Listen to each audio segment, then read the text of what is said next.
Hola a todos, bienvenidos a una nueva entrevista en Infoenergética. Seguimos en Energiar Autoconsumo 2024 y en esta oportunidad me acompaña Alejandro Lavanda, que es director de B-Bartlett. Alejandro, bienvenido, ¿cómo estás? Gracias, Andrés, gracias a ti. A ti. Bueno, aquí que estamos hablando evidentemente de autoconsumo, de generación distribuida, de números para arriba, números para abajo. Hay algo que, bueno, tú y yo hemos hablado antes de la entrevista que llama pues la atención, que es el marco normativo que tenemos, que ya tiene 5 años, parece que fue ayer, tú mismo lo decías, pero ya han pasado 5 años. Vosotros, respecto a este marco normativo que tenemos, ¿qué mejoras sustanciales creéis que se podrían llevar a cabo para el futuro, que al final es lo que nos interesa?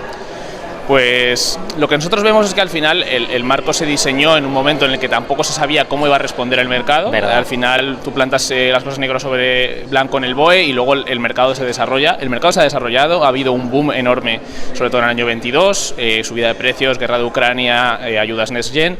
Baja en el año 23, puede quizá bajar un poquito más todavía en 24, depende un poco de la zona, depende un poco de la tipología, industrial, residencial, servicios, pero esencialmente esa es la idea. ¿Qué puede estar pasando? Pues puede estar pasando, ya podemos estar identificando que ahí hay algunos sectores, subsegmentos del autoconsumo que no se han desarrollado como se esperaba. Un ejemplo puede ser el colectivo, residencial, ¿no? Sabemos que 2/3 de las personas en España vivimos en bloques de viviendas y sin embargo el colectivo sigue siendo pues menos de un 1% de las instalaciones que se hacen.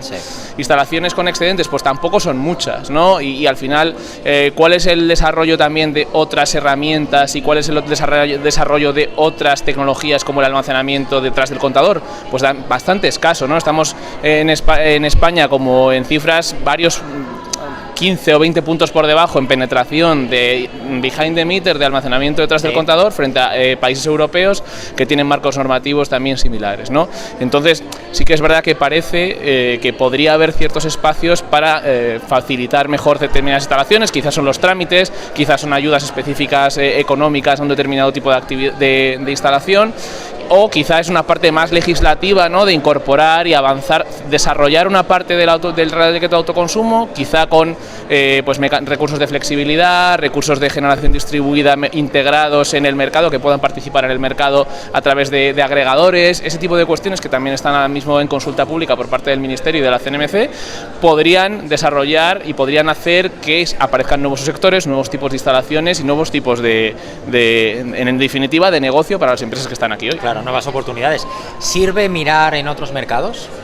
Totalmente, ¿no? O sea, yo creo que estamos viendo cómo hay otros mercados en Europa, UK, también en Alemania, en Holanda, en Países Bajos, donde la generación distribuida funciona muy bien y no solo autoconsumo, efectivamente, sino que ya son una serie de recursos energéticos distribuidos, donde está el almacenamiento compartido, el almacenamiento solo detrás del contador, sin placa, ¿no? Sin placas. Aquí en España, en el fondo, solo tenemos el modelo de batería con placas detrás del contador y también sobre la red, pero es verdad que no se ha desarrollado, ¿no? Entonces ahí, más allá del debate clásico, ¿no? De la distancia, que es la típica medida estrella que todo el mundo habla, que si 2, 5, 10 kilómetros y demás en determinadas situaciones para permitir el autoconsumo, hay quizá cuestiones que regulatoriamente son más complejas y yo creo que también estamos viendo cómo el Ministerio y la CNMC quieren dar paso en este sentido porque pues están abiertos a escuchar con esas consultas públicas, a ver qué se les puede aportar y ahí es donde nosotros llamamos a las empresas a que participen de esas consultas y por supuesto a echarles un cable en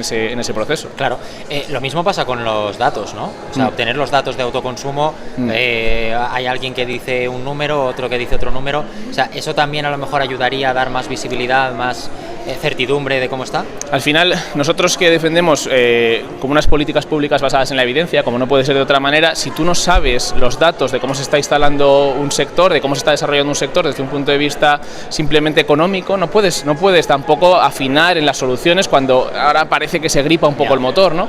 Entonces, efectivamente, si tuviéramos datos y un sistema de captación de esos datos como más engrasado, que entre las comunidades autónomas y el gobierno central se generaran registros que fueran más abiertos, funcionales y que cerráramos un poco el gap, ¿no? Entre los datos públicos y las estimaciones de las asociaciones sectoriales, que de momento están bastante separadas, ¿no? Sí.